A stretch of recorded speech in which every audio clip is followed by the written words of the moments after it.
Imagine a country where 77% of the rural countryside is quite literally on fire. Right. You have noble manors burning to the ground, landlords fleeing for their lives in the dead of night, and a peasant war involving tens of millions of people raging completely unchecked. Just absolute chaos. Exactly.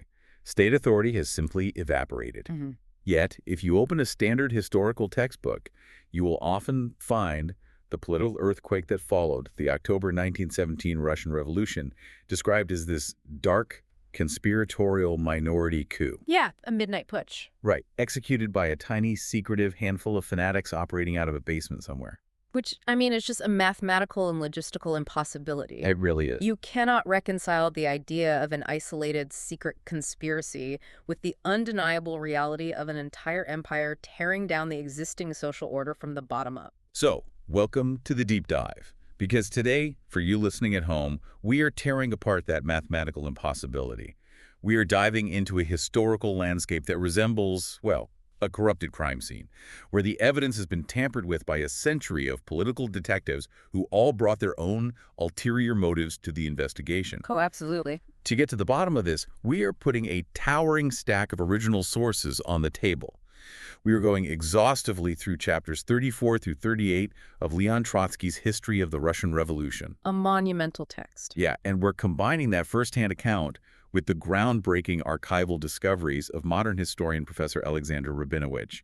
Specifically, his books, The Bolsheviks Come to Power and The Bolsheviks Empower. And we are cross-referencing all of this with the contemporary internal memos and public writings of Vladimir Lenin. But a brief but vital disclaimer before we open these files. That's all. The texts we are examining contain highly charged political perspectives. We are analyzing original Marxist theory and contrasting it with traditional bourgeois historical narratives. Right. We are not taking any political sides today, nor are we endorsing these viewpoints. Our mission here is strictly historiographical. We want to objectively unpack what the original sources, the internal party debates, and the newly declassified archives actually say about the mechanics of how this revolution unfolded on the street level. Exactly. We are looking at the raw data. And the raw data points to a massive contradiction in how this story is usually told. It really does. So, okay, let's unpack this. To figure out how the Bolsheviks actually came to power, we have to rewind to the autumn of 1917 to the immediate aftermath of the Kornilov affair. But before we even get to General Kornilov, I need a reality check on something. Sure. We constantly hear the term Soviet in these sources. Yeah. The Petrograd Soviet, all power to the Soviets. If you've only ever heard that word used as an adjective for the Soviet Union, it can be really confusing. Yeah, it loses its original meaning completely. Right. So what functionally is a Soviet in 1917? Are we talking about a parliament, a union hall, a militia? That is the perfect place to start because misunderstanding the Soviet means misunderstanding the entire revolution. Yeah. A Soviet in 1917 was not a traditional parliament. It was a grassroots working-class council. Imagine a city where every factory, every military regiment, and every working-class neighborhood elects their own delegates. Like direct representatives. Exactly. But unlike a modern Congress where a politician is elected for a multi-year term and just, disappears to the Capitol, a Soviet delegate could be recalled and replaced by their factory floor at any moment. Oh, wow. So the feedback loop between the street and the delegate is practically instantaneous. Literally instantaneous. If a delegate votes for a policy the factory workers hate on Tuesday, the workers can just recall him and send a new guy on Wednesday. Precisely. It was a fluid, hyper-democratic barometer of the working class and the soldiers. That changes how you picture it completely. Right. And by the late summer of 1917, the Provisional Government, which was a coalition of bourgeois liberals called the Cadets and moderate socialists like the Mensheviks and social revolutionaries, they officially held state power. On paper, at least. On paper, yeah. But the actual physical power, the loyalty of the troops, the control of the railways, the factories, that power rested with the Soviets. Which brings us to the breaking point, late August 1917. The country is collapsing under the weight of World War I. The official provisional government is just completely paralyzed. Not really frozen. And a right-wing military commander, General Lev Kornilov, decides he has had enough of this chaotic dual power system. He wants order. Yeah, his version of order. He attempts a military coup, ordering heavily armed troops to march on the capital of Petrograd to hang the radicals and install a military dictatorship. And here is where the official government completely fails. I mean, the ministers in the provisional government are impotent. They have nothing. They have no troops willing to die for them. The defense of Petrograd falls entirely to the grassroots mobilization of the lower classes, organized largely through the Soviets, Right. with the Bolshevik Party providing the most militant, decisive leadership on the ground. And the tactical details and the sources here are just phenomenal. We are not just talking about guys with rifles standing behind barricades. No, it was much smarter than that. It was largely asymmetrical. Yeah. You have regular railway workers acting as strategic saboteurs. They are physically ripping up tracks, switching signs, and routing Kornilov's troop trains into dead ends in the middle of nowhere. Which is brilliant. It is. Yeah. Telegraph operators are intercepting the general's communications and refusing to transmit their orders. And, the psychological warfare was even more effective than the physical sabotage. How so? Well, the Bolsheviks and the Soviet delegates didn't just wait for the enemy to arrive in the city. They went out to meet them. They sent agitators armed with revolutionary literature out to these stranded trains. Oh, that's amazing. The story of the Savage Division is a perfect illustration of this, right? Oh, absolutely. Kornilov was relying heavily on this elite cavalry unit from the Caucasus.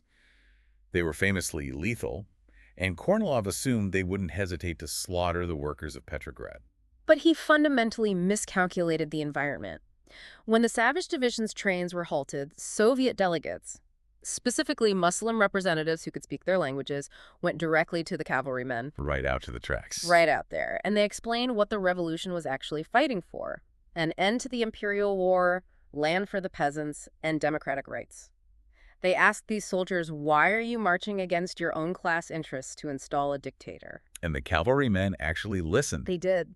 The sources describe entire divisions of Kornilov's elite troops realizing they had been lied to.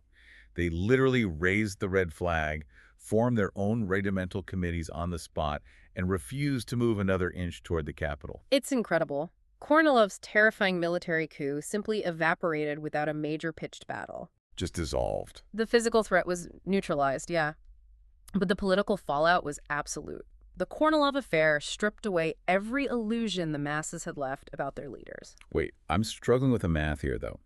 The provisional government essentially let a military dictator march on the capital, and the workers had to stop it themselves. Right. Why wouldn't the workers just immediately overthrow the provisional government right then and there on August 31st? They had the guns. That's a great question. It comes down to the political makeup of the Soviets at that specific moment. Okay. Up until this point, the Petrograd Soviet was led by moderate socialists, the Mensheviks and the social revolutionaries, men like Cheeds and Tsereteli. So they were the ones in charge. Yeah, and the workers had trusted these men. But the Kornilov affair exposed a devastating reality. The workers realized that their moderate leaders had spent months bending over backward to maintain a coalition with the bourgeois cadets and the military officer corps. The very people who had just tried to slaughter them. Exactly, the very people who orchestrated the coup. Man, the betrayal must have been sudden and visceral. The moderates were caught holding hands with a counter-revolution. And that realization triggers a complete internal revolution within the Soviets themselves. We see this crystallize on September 1st in the Petrograd Soviet. The big vote. Right. The Bolsheviks put forward a resolution demanding a complete break with the bourgeoisie and the formation of a government composed entirely of workers and peasants. And the moderate leadership assumes this will fail, just like Bolshevik resolutions had failed all summer long. They totally underestimated the shift in the room, but the rank-and-file delegates completely shocked the man on the stage. The vote comes down to 279 in favor of the Bolshevik resolution and only 115 against. Wow. The moderate presidium was stunned. Tsereteli and Sheetsy couldn't process what had just happened in the hall. They had lost control of their own political base. For 2-1. Yeah, and they were so humiliated that they threatened to resign. They demanded a roll call vote and dragged the session out until 3 in the morning, assuming the workers would eventually get exhausted and go home. Just trying to wear them down. Exactly. But the workers stayed. The numbers held. Which sets the stage for the true showdown on September 9th. The descriptions of this session in Trotsky's history read like a political thriller. It really does. It's so tense. It is a referendum on who actually holds power in the capital. The moderates call in every favor, packing the hall with 1,000 delegates. Their presidium delivers an ultimatum. They say, if you actually want the Bolsheviks' policies, you will have to fire us. And the atmosphere was suffocating. Both factions were silently calculating the applause, trying to gauge if they had the majority. Sweating it out. And into this tension steps Leon Trotsky, freshly released from prison after the July crackdowns. Right. He delivers this masterful, blistering speech. He bypasses abstract theory completely and points directly at the moderate leaders sitting on the stage. He tells the delegates that if they vote to keep this presidium, they are voting to sustain the disastrous, bloody policies of the provisional government. Yes. He uses that incredible line, the ghost of Kerensky now sits between Dan and Chaidze. Such a powerful image. He makes it personal and immediate. A vote for the moderates is a vote for the people who tolerated Kornilov. And the voting process itself reflects the agonizing gravity of the moment. Because the stakes were absolute, they didn't just call for a show of hands, they instituted a physical division of the House. They made people literally walk out the door to cast their vote. An hour-long, highly public ordeal. Jeez. If you supported the old moderate coalition, you had to physically stand up, face your peers, and walk out of the hall. That is so intense. The room descended into chaos. Delegates were shouting insults across the floor, one side screaming Kornilovists, and the other yelling July heroes. And the moderate presidium sat on the platform, sweating, watching the crowd drift toward the exits, desperately trying to count the bodies. And the final tally drops like an anvil. 414 votes to sustain the moderate coalition, 519 against, with 67 abstaining. The Bolsheviks had democratically conquered the Petrograd Soviet. The hall exploded. It was a bloodless but definitive transfer of political legitimacy. Now, a skeptic reading this might say, sure, they won over one specific building in one highly radicalized city. Petrograd was a powder keg. But that doesn't translate to a national mandate. Right, that's the common pushback. How do the sources address the rest of the empire? Well, the data obliterates the idea that Petrograd was an outlier. Really? Oh, yeah. The sources map a cascading, organic conquest of the Soviets happening simultaneously across the entire country. By September, Bolshevik support within the Petrograd military garrison reached 90%. 90%. And if you look at specific industrial sectors, like the heavy artillery shops, the vote was 2,286 for the Bolsheviks out of 2,347 total votes. That is near unanimity. That isn't a political swing. I mean, that is a complete collapse of the opposition. And it radiated outward rapidly. The Bolsheviks secured majorities in the Moscow Soviet. They won Kiev. Right. At a regional trade union congress in the Urals, representing 150,000 heavy industry workers, Bolshevik resolutions swept the board. In municipal city council elections, in industrial hubs like Ivanovo-Voznesensk, they captured 58 out of 102 seats. These are verifiable democratic majorities being won among the working class and the soldiers on a national scale. So if the Bolsheviks are suddenly winning 90% of the vote organically, the obvious question is, what exactly were they promising these workers? Right. What's the platform? We constantly see the chant, all power to the Soviets, on the posters and in the literature. But when you dig into Lenin's contemporary writings from that summer, the meaning of that slogan is a constantly moving target. It is. To decode all power to the Soviets, we have to track the shifting reality on the ground. Okay. Prior to the summer of 1917, specifically before the chaotic events in July, the slogan represented a demand for a peaceful transfer of power. A peaceful transfer. That's wild because the prevailing image of 1917 is entirely based on armed barricades and street fighting. I know, right? But in the early months, the Bolsheviks were a minority. The moderates held the Soviets. So the Bolsheviks were essentially pleading with the Mensheviks and SRs to simply step up and take state power. Just take charge. Yeah, they were arguing, you have the total backing of the masses. Stop forming these paralyzing coalitions with the bourgeois cadets. Just take the reins of government. Right. If you do, we, the Bolsheviks, promise to act as a loyal, peaceful opposition within the Soviet system. So they were offering a blueprint for a democratic, parliamentary-style development of the revolution. Correct. But then we hit the July days. Oh, right. The masses in Petrograd, frustrated by the ongoing war and economic collapse, stage a premature armed demonstration. They surround the Soviet and demand the moderate leaders take power. And the moderate leaders refuse. In fact, they do worse than refuse. Much worse. They call in loyal military units to violently crush the demonstration. They sanction the arrest of Bolshevik leaders. They smash the printing presses.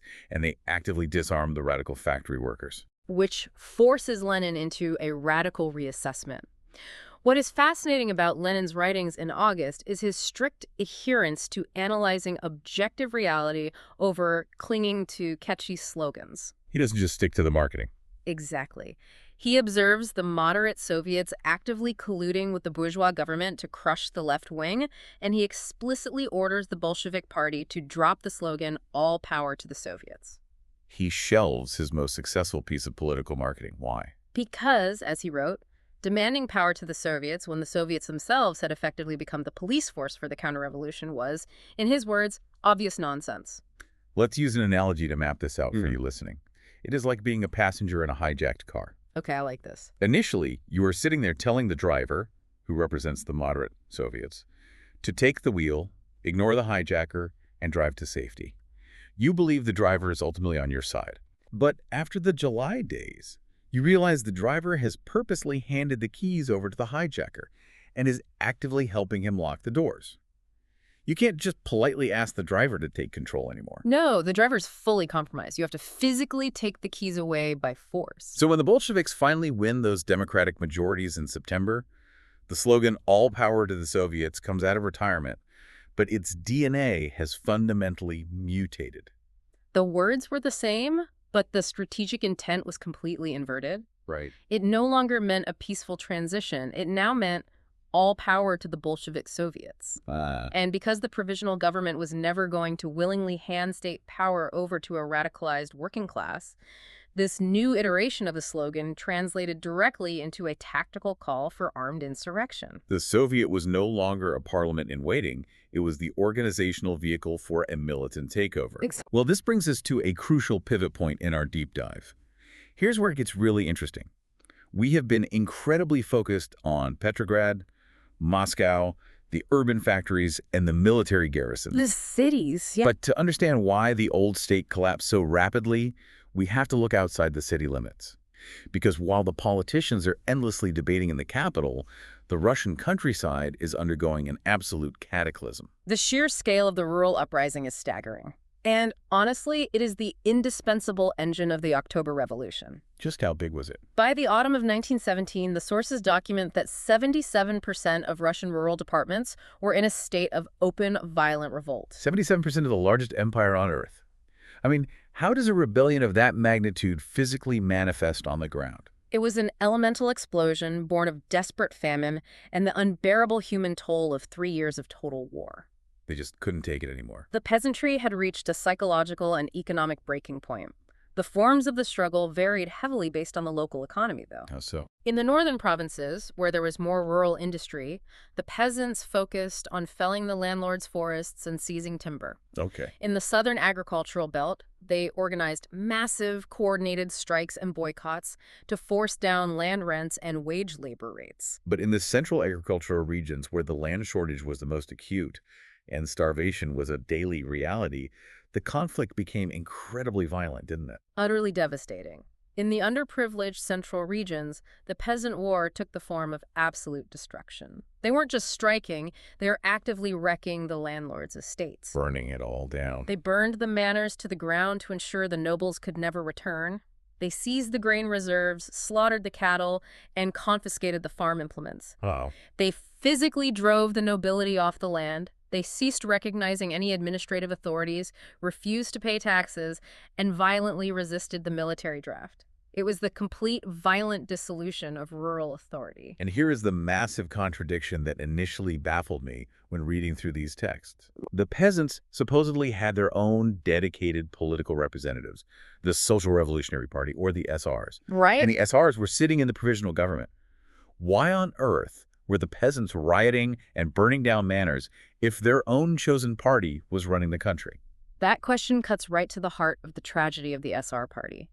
It is a story of ultimate political betrayal, driven entirely by financial realities. Follow the money. Always. The SRs had built their entire political identity on a revolutionary democratic agrarian program.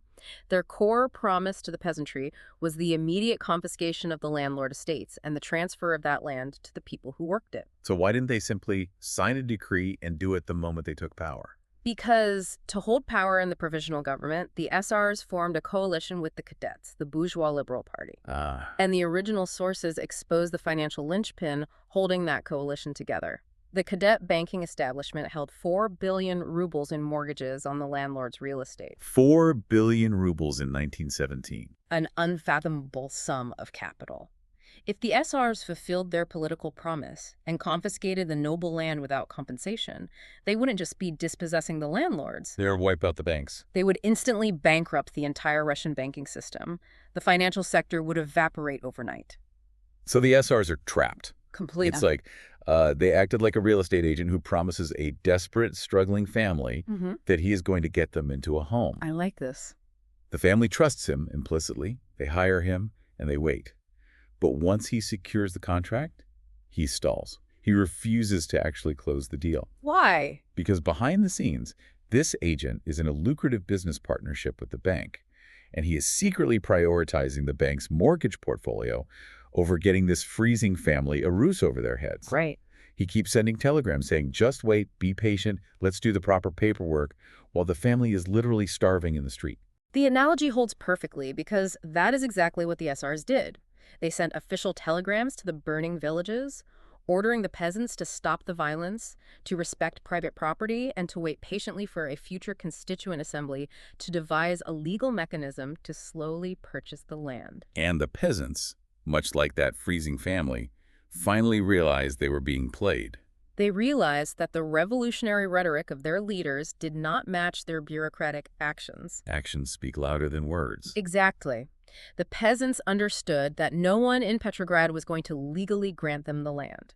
So they bypassed the state apparatus entirely, took the law into their own hands, and initiated the very agrarian revolution the SRs had abandoned. This raises a fundamental structural question, though. What's that? If the peasants made up roughly 80% of the population of the Russian Empire, and if they were already out there successfully burning down manors and physically taking the land, why do they need the urban working class, the proletariat, to lead them? Right, why not do it themselves? Yeah. Why couldn't this overwhelming peasant majority just march on the capital and take over the country themselves? To answer that, we have to look through the lens of Marxist theory, which is how Trotsky and Lenin analyzed the situation. Okay, let's hear it. In Marxist thought, you don't evaluate a group based solely on their numbers. You analyze their relationship to the means of production. And Marxists classified the peasantry not as socialists, but as a petty bourgeois class. Hold on, let's pause and translate that out of 19th century economic theory.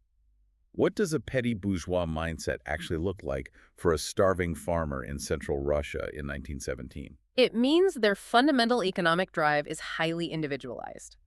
The average peasant did not want to build a modernized, socialized, centrally planned collective economy.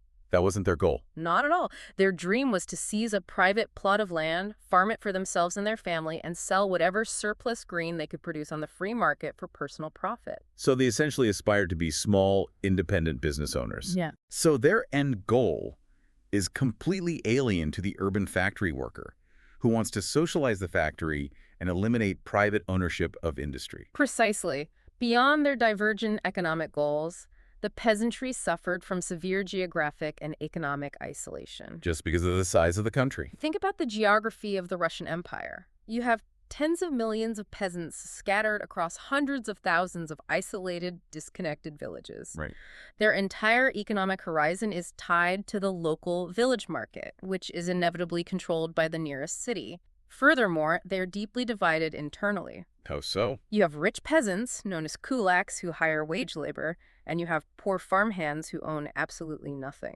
So they aren't a unified political monolith. They are highly fragmented. Exactly. Due to this isolation and internal stratification, Marxist theory argues that the peasantry is fundamentally incapable of generalizing its interests on a national scale. They can't zoom out. They cannot form a cohesive, independent political party capable of centralized, strategic statecraft.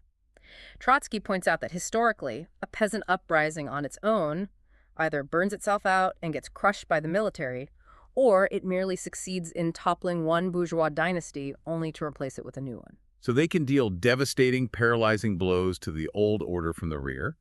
They can destroy the manors and dissolve the army's supply lines. Right. But they cannot take the helm of a modern industrial state.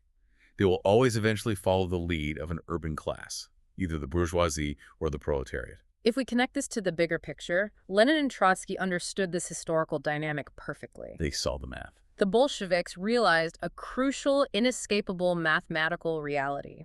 The relatively tiny urban working class could seize power in the industrial centers, but they could only hold that power in a vast agrarian country if they decisively solved the democratic demands of the peasant majority. The workers had to give the peasants what the SRs refused to give them. Yes. By enacting the agrarian revolution, by immediately legalizing the expropriation of the landlord estates without compensation, the new workers' state proved itself in action as the emancipator of the peasant. Like a transaction. The Bolsheviks essentially struck a bargain. We are socialists, you are petty bourgeois, but our immediate enemy is the same. We will physically guarantee your right to the land if you support our state. It was a strategic alliance born of absolute historical necessity. Exactly. This theory is fascinating, but let's connect it back to the concrete mechanics of the October takeover. This is where we need to address the minority coup myth head-on, using the archival evidence we mentioned earlier. Definitely. For decades, the prevailing narrative in Western bourgeois histories was that the October Revolution was a highly orchestrated, illegitimate military push. Right. The story depicted a tiny, secretive group of fanatics marching in absolute lockstep behind a dictatorial, all-seeing Lenin, who simply flipped a switch to seize the state. The narrative basically treats the Bolsheviks like a highly disciplined robot army executing a midnight heist. It is a resilient myth, but Professor Alexander Rabinowitz spent decades investigating the exact day-by-day mechanics of the revolution in Petrograd. And he had access to new stuff, right? Yes. Following the collapse of the Soviet Union in the 1990s, he gained unprecedented access to newly opened Soviet and KGB archives. He wasn't just reading propaganda, he was reading the raw minutes of the Bolshevik district committees, the internal classified memos, and the communications between the local factory cells and the Central Committee.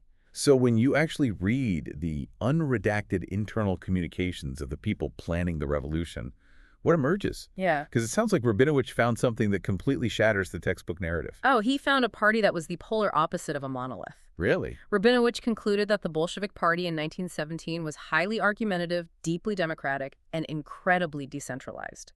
It was fractured into distinct left, center, and right wings that constantly debated strategy. Wait, they're actively arguing with Lenin? The myth usually suggests Lenin's word was unquestioned law. They fought him constantly.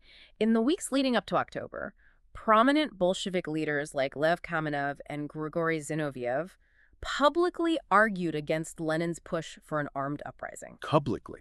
They published their opposition, they argued the party would be isolated, that they should wait for the Constituent Assembly, and they fundamentally distrusted the readiness of the provinces. It was a fierce, open, internal democratic struggle. That level of internal dissent completely contradicts the idea of a secret top-down cabal. Furthermore, Rabinowitz found that the party's ultimate success was rooted in its hyper-responsiveness to popular aspirations. Meaning what, exactly? The Bolsheviks succeeded exactly because of their organizational flexibility and their deep, organically nurtured ties to the factory workers, the garrison soldiers, and the radicalized Baltic Fleet sailors. They weren't just barking orders from a basement, they were taking their cues directly from the street. Exactly. When the masses wanted to push too fast and risk a premature slaughter, like during the July days, the Bolsheviks risked their own popularity to physically restrain them. Holding them back. Right.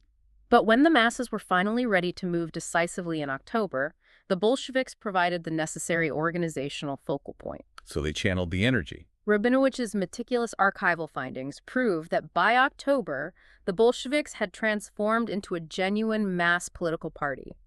They held verifiable, overwhelming popular support for their platform of peace, land, and bread. Crucially, the sources show that the masses viewed the Bolsheviks not as usurpers, but as the only reliable defenders of Soviet democracy against the constant looming threat of a right-wing, Kornilov-style counter-revolution. They were the shield. The workers and soldiers felt they were taking state power for themselves through the institution of the Soviets, with the Bolsheviks simply acting as their executive vanguard. That is the historiographical reality confirmed by the archives. It was a mass popular revolution, riding the chaotic wave of a nationwide peasant war, organized and led by a party deeply embedded in the daily reality of the working class. So what does this all mean? Let's synthesize the incredible journey we've been on today. Let's do it. We set out to investigate the enduring myth of the isolated minority coup.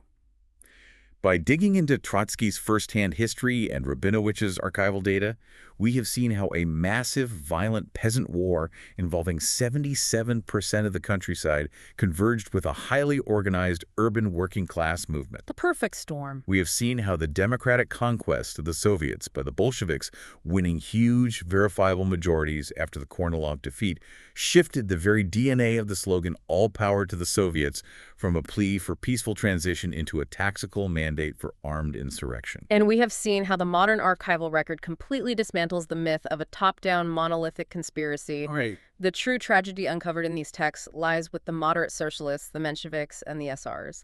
They clung so desperately to a dying bourgeois coalition, prioritizing the survival of the banking system over the survival of the starving peasants, that they completely alienated their own base. They dug their own graves. They voluntarily surrendered the revolutionary leadership to the Bolsheviks, who were the only faction willing to align their political strategy with the immediate, desperate physical needs of the masses.